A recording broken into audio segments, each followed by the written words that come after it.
Dans les cadres des Journées du patrimoine, la municipalité d'Évreux vous propose plusieurs manifestations. Une exposition dans le hall de la mairie, des visites guidées à travers la ville. Essayez pendant cette heure de vous présenter une douzaine de personnages qui ont marqué la ville d'Évreux. En 1889, on va commencer à faire des fouilles, car évidemment il faut détruire l'ancienne mairie.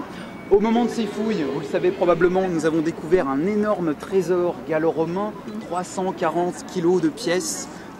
Notre fontaine qui est en travaux depuis aussi pas mal de temps. Et puis vous avez aussi des petits blasons de chaque côté, en fait il y en a 4, des 4 grandes villes de l'heure après Évreux. Et pourquoi Napoléon a répudié notre belle Joséphine? Et oui, malheureusement, pendant les 4 dernières années de sa vie, elle va alterner des venues ici à Navarre et à la Malmaison. Et à cette occasion, le préfet l'avait sollicité pour la construction d'un nouveau théâtre. Toujours est-il que notre Saint-Louis va venir à 3 reprises à Évreux. Il aimait beaucoup la Normandie et notamment Évreux.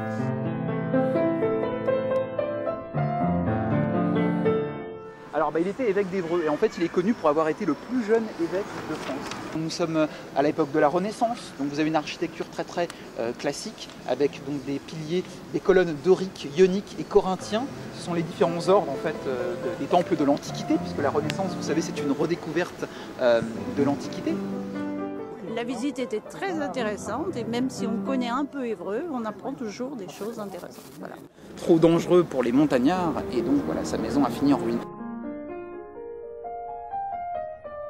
Alors déjà, au passage, vous avez vu que ce pont il est magnifique, c'est sûrement le plus ancien pont d'Évreux, qui a été réutilisé au Moyen-Âge. On raconte que ce serait un soldat anglais qui serait tombé en 1441, au moment de la reconquête en fait, de la ville, lorsque Robert de Floc, personnage dont j'allais vous parler, reprend la ville.